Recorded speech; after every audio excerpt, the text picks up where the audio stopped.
Hold up, hold up, hold up. It's that boy G Plans. Don't give a damn. He cooler than a fan. Walking real tall. Some say he's a man. Now, in 2020, like, what was that initial call? Like, when you knew that Hurricane wanted you to represent him? Like, Yeah. were after you heard the story, were you confident you were going, man, we're going to knock this out the water? Or however you guys talk when you guys take on cases. Right. How was that initial? What was that initial conversation like before you guys decided to even come together? Well, I mean, one thing is difficult when you're dealing with your own community sometimes. Although we had the track record to handle any major case, I got the track record. They hired me in Dallas. They hired me in Michigan. They knew about me in other places. But this is right here in my backyard. So when I got the call from Chris, I knew that he needed me, and I'm going to come through. I knew that from the beginning. Once he told me what happened, that's all I need to hear. It's on video. I hadn't seen video before. I hadn't had video cases before. Yes, it's a video, but you still have your side of the story. And when you have a video like that, like you saw it on TV and Chris shoot that guy, you got to take that frame by frame. And so every time you take it frame by frame, you look at this guy who approached Chris. Chris initially stepped back. So just imagine, I got a gun pointed at you. I don't even see the gun in your hand, but I see something bulging in your pocket. But I got a gun, and you walking toward me, and I step back. That's, to me, I told the jury, Chris did not want to shoot him. He took another step back. And when Chris had the gun pointed at the guy, you know what the guy was doing? Eating chips. Now, think about that. I got a gun pointed at you. I just stepped back 2 steps. You eating chips, and you said you're going to kill me. In fact, he said, I'm going to kill your bitch ass, is what he said. Wow. So at that point, what was Chris supposed to do? Now, when they was running this story, the news didn't explain it that way. They went along destroying this man's life, and he did this, he came back and killed somebody in his hometown. But not paying attention to the details of the entire video. So we went through the whole video, and when I presented that to the jury, not only how he approached them, I did it from the witnesses who walked by, who they looked at. Who were they looking at? Were they looking at Chris with the gun? They were looking at this dude standing in front of them. Who were they really scared of? Everybody was scared of the guy who don't seem like he give a damn about anything. So at the end of the story, the jury sat there and believed like, yeah, I believe what he's saying. Because what I'm saying is the truth. You think Chris woke up that morning and decided, you know what? I'm 30-something years old, but today, I'm about to kill somebody. No. Chris was visiting Shreveport like any other time. He was just happened to be at that place, and this situation happened. Man. Now tell me this, man. What was that first court date like when the trial started? Oh, yeah. You know, you got the prosecutors, the witnesses, the jury, whatever. What was that first initial date like? Was it, we nervous, or we about to go in here and do how was that? Yeah. I'm gonna try to explain it. Okay, I'm gonna try to explain it. Now, myself, my son, and my law partner, we somewhere else in thinking wise. So getting nervous? No. When you represent somebody in a second-degree murder, any case, and you in trial, I'm his representative. I represent you. All the things that he ever told me is inside of me. Everything his mom and them told me is inside of me. That's my day. That's my week to be who he is, but on a professional level. Show him who he is, right? So when he's listening to me talk, now people don't know I do this. I'm saying his words. He's sitting there like, this is what I told him. This is what I told him. I am him, but I'm finna take it somewhere else. And so, no, it ain't no time to get nervous. So usually, I'm in my trial, and everybody see, I always put the V8, and I always keep drinking them. I'm powering up every single time. Let's do it again. I put another one. I might drink 5 of these in the trial, and the jurors are always watching me drinking it. So, no, nervous? Even if even my son, he's a young lawyer, and I'm telling him the same thing. Bro, this ain't that time. I don't care how big the lights are. We shining for who hired us, right? We got to get his message out. So my son adapted real quick. He's right early in the practice of the law. But he was out there doing his argument. My law partner, he game time lawyer. So there ain't no time to get nervous. We got to present this case. We can't miss anything. So when the jury make that decision, one way or the other, and I knock on wood, it's been not guilty, we've been winning. But I want to make sure I did my job. And when that guy sitting next to me, when the jury say stand up and make their verdict, I want him feeling comfortable like we did all we can do. We're here now. Just relax. And that's what I told him. Dog, we here now. Straight up. Yeah, we did everything. Now, one thing I want you to highlight. The state of Louisiana has this 10-2 law. Yeah. Would it apply to hurricanes as well? No, but right now they changed the law. Okay. Where it requires unanimous decision to find someone guilty. Okay. That means 12 out of 12 people got to believe somebody else. Okay. In Hurricane Chris case, 12 out of 12 believe what we presented, what I said. Yes, sir. All 12. Now, but for the people who don't understand it, I want you to highlight that because I've been seeing a lot of people get railroaded by this 10-2. There's people that's still in jail because of it. Yeah. Can you briefly explain from a legal perspective of what that really is? So before the law changed and made it unanimous. So now you have a lot of people arguing that I should be let out of jail because my conviction was 10-2. It was not unanimous. So the Supreme Court been wrestling with making those changes in the law and trying to see whether or not this new law that says 12 out of 12 should be retroactive, which means go back to all the other folks. But now you do understand if we go back to all other folks, how much litigation and how many folks will be trying to get out of jail.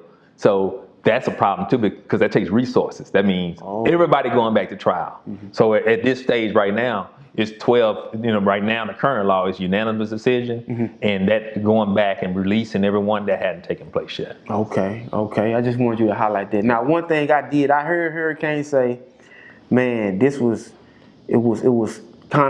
hard for me. I knew I was innocent. I've been telling y'all what was going on. He says, I think he mentioned that he had an acting gig that he did. But I don't think that he spoke on it too much. I haven't heard it. He probably has. I haven't heard it. But for the people who seeing this, like, what did he really lose that you can say? He all the deals that he had before him, he lost. The courses that people didn't know he was taking acting class and possibly trying to get in some of these movies you see on TV right now that he wanted to apply for power and all that other stuff. He lost that opportunity because he had this cloud over his head. So power. Yeah, he wanted to apply as being an actor in those shows back then. And so that was around that time. But he missed those opportunities because of this situation. I mean, it was so unfortunate because, first of all, Hurricane's a smart person. People get, isolated with a rapper and they get a certain type of way. Hurricane's smart. That's why you listen to his raps. He is. Yeah, he got it. He got that extra level. I'm gonna say this. I was in his My Bay video shoot. Come on. I was in the video. Yeah. The director who was shooting the video, he DM'd me like, come. Okay. His name Prophecy. He in Dallas. Yeah. And I got a chance to talk to him, and he said, man, I'm gonna do this video. I got some legal stuff going on. I can't really speak too much. Right. But you know what I'm saying? He did tell me that. I remember that. But yeah, you are made for this. But I want to get back into the Chris trial. I hear your confidence. I see your confidence. I see your body language, your demeanor. But what was his faith like? Like, how did you encourage him? Oh yeah. We gonna do this because that's scary. You got somebody's life in your hands. And how many years was he facing? Life, all of them. Second-degree murder is life sentence without parole. Wow. So he was facing everything. So how was he handling it? It's almost like a process. First of all, when I'm dealing with any of my clients, most definitely in Chris' situation, I start cross-examining him from the beginning. He's getting prepared for trial 2 years in advance and they don't even know it. And I do that with most of my clients. I tell them I'm talking to you. I'm asking you questions over and over and over again over 2 years. By the time he made it to trial, he was flawless. Even with whatever the prosecutor asked him, I've said, you know how he's sitting back and watching me? I sat back in the seat and watched him. And I'm like, that's my boy. We already talked. Whatever question she want to ask, whatever question they want to ask, we already talked about that 25 times over 2 years. We put 100 hours in this thing. We way ahead of the game. We outworked you. Ain't nothing you can do with it. So Chris, as long as he did his part and everybody played their role at the highest level that you can play it, again, we was prepared for whatever what the results are. But when you do all of that, when you do everything you got, like I tell my kid, when you put everything that you put in, I gave you 99%. I'm ready to live with the results. Everybody ready. Everybody was like, man, we done all we. When we took a break before the jury came back, we looked at each other. We was all sitting in the room, bro. We had done everything. Ain't nothing else we can do. So Chris was prepared, and when the jury came back with the verdict, we stood up, and when they said not guilty, it was like he sweats my hand so hard, bro. He looked at me. He said, "Man, thank you." Yeah. And that, to me, one thing I say, I cannot have an innocent person go to jail in trial on my watch. That's the truth. I can't let the truth. The truth got to speak for itself. So that's what made me feel good that I just can't. That's one thing I can't let happen. Yeah. So, man, you can say, like, man, we got trial tomorrow. Right. Like, what's that first day of preparation? Like, you eating. Right. Oh man, I gotta go snuggle up with my lady. No. Like, what's that preparation? Because man, like, you can prepare for a test. I'm in college. Right. I can be confident as I want, but I still got that, like, oh, did I pass? Whatever. Right. Same thing in this instance. Man, I know I'm an innocent guy. All the evidence is there. Whatever. I did what I can do. I don't have that verdict yet. Yeah. Ooh. That's tough. That's tough. But to answer your question on the preparation, what it feels like. Yes. Again, like I told you, I did all the work. For instance, and I don't usually talk about any cases that are coming up. So I got a case coming up. So the first thing before that trial, right now, I said I need to put in 100 hours. If I put 100 in, then my opponent put 100 in.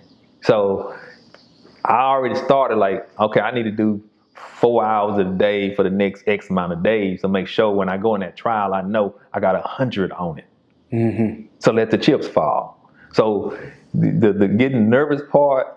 I don't even want to bring. I don't want to say getting nervous. I know what I'm saying. I don't want to say I'm so confident, but being nervous. The thing about being nervous about anything or fear of anything is you don't understand. You don't understand something that's unexpected.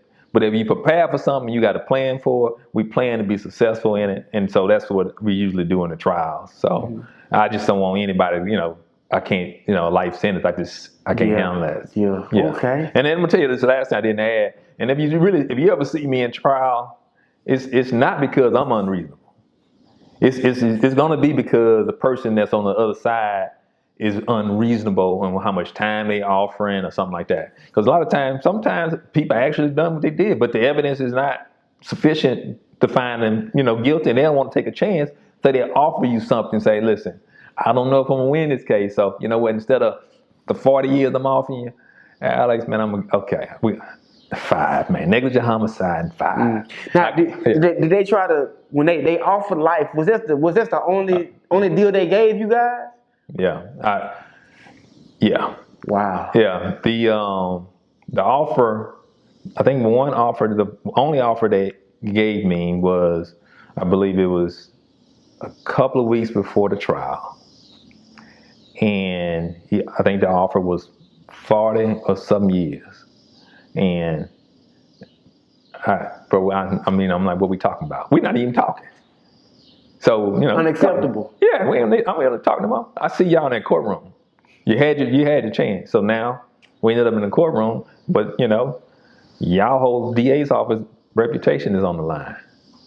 And it ain't my fault that it's on the line. Y'all brought it up in here. Yeah. So we go to trial. Now the whole world know. Mm-hmm. I made the shade room with the verdict.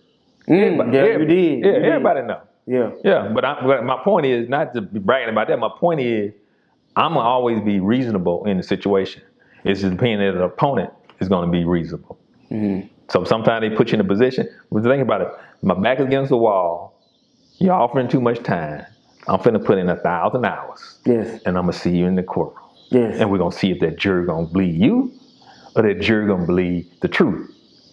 Yeah. Right? Yeah. Because even when you're talking to the jury, I can make them understand that we here because somebody gotta be unreasonable. Because I'm gonna look at this evidence and I keep talking about this evidence and they're gonna be like, wait a minute, you ain't got this, you ain't got that, you ain't got this. Now, it's just, for instance, if Hurricane just went home and you got him on video, so the question is, at the next trial, ain't no video. How you gonna win that one if you can't win with a video?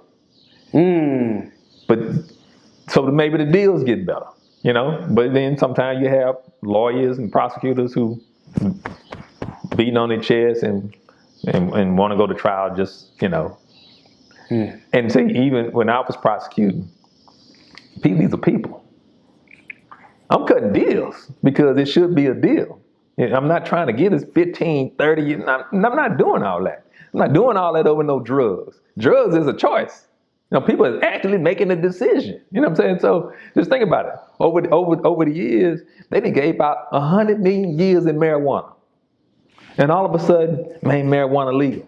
They want us to just move on. Hell, even when it was illegal, when I was prosecuting, I wasn't trying to give that person that much time. Now, why did y'all do that?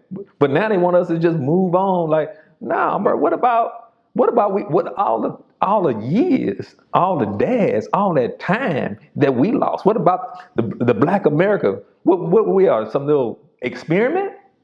Every time y'all feel like it's good, you know what? Don't worry about it. Marijuana is good again. No, man. We should be paid for all that time. For sure. And I don't know I'm on a whole nother soapbox, but that's just what the truth is. That's just the truth. Yeah. So for too long, our community been like a little experiment in every situation. You name it. Sooner or later, they're gonna be shit. Cocaine, don't worry about it. Yeah. Man, everybody use cocaine now. Yeah.